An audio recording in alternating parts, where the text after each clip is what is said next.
Grey Gardens is a 1975 documentary film directed by these two guys, Albert Maysles and his brother, David Maysles, and it centres around these two ladies, Edith Beale and her daughter, Edith Beale. I know, same name, it's nuts. But that's just the tip of the iceberg. Both Ediths are shut-ins living in their gigantic 28-room mansion in the East Hamptons of New York, which, due to years of neglect, has been left in a seriously sorry state. sick. Gross, cat. Clean your room, Edith, would you? Initially, the brothers were brought in to do a documentary about the once sprawling estate, only to find the women living there to be much more interesting due to their unique personalities. The Maysles brothers treated the filming process like one long-form interview, the two Ediths being the stars of and the whole film revolving around them. However, the much-touted fly-on-the-wall technique used by many documentarians in similar situations was one the Maysles brothers didn't think would serve too well for this particular documentary. They needed to interact with the Beales in order to make them feel comfortable and free to be themselves on camera, as Albert Maysles stated in an interview in 2007. That's right. Fly on the wall is the wrong thing. You have to be able to use your sensibilities in your poetry, if you want to put it that way, so that in that kind of interaction, you are able to get people to be themselves. The Maysles brothers treated the two women like real people while still maintaining a certain amount of distance, staying firmly behind the camera and allowing the pair to perform on screen. Let's watch.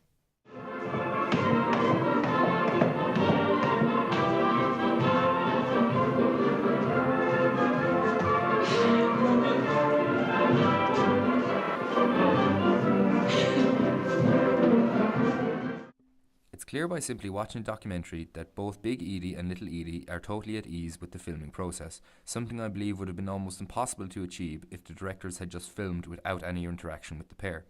The human interaction supplied by the Maysles brothers offers the Beales a stage on which to perform while being themselves, something the pair are obviously happy to do.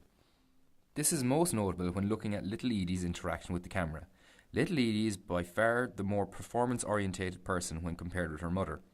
Little Edie frequently interacts with the camera, or more accurately, the man behind it. The person behind the camera is what sets Edie at ease and allows her to perform on camera, essentially to be herself, open, honest and comfortable. The directors also refused to keep the characters locked in one location. Traditional interviews take place in one location, and this frequently results in the interviewee not being as honest as the director might like. American, no human is perfect, and I had my faults, but Hoo-hoo, you sure did. The Maysles give the Beales free rein to openly move around their estate, which itself can be seen as a character. A gross, disgusting character. Sick cats. Oh, I hate corn on the cob.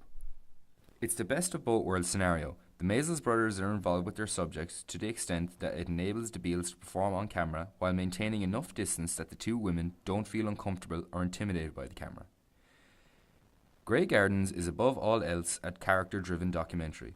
It's not driven by dramatic events or situations, it's driven by the strength and eccentric nature of the characters involved. The directors take a back seat and let the action unfold in front of them, having minimal impact so as to keep the characters as true to life as possible.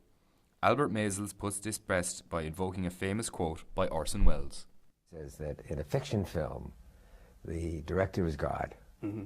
In a non-fiction film, God is the director. So we leave it to God. So you leave it to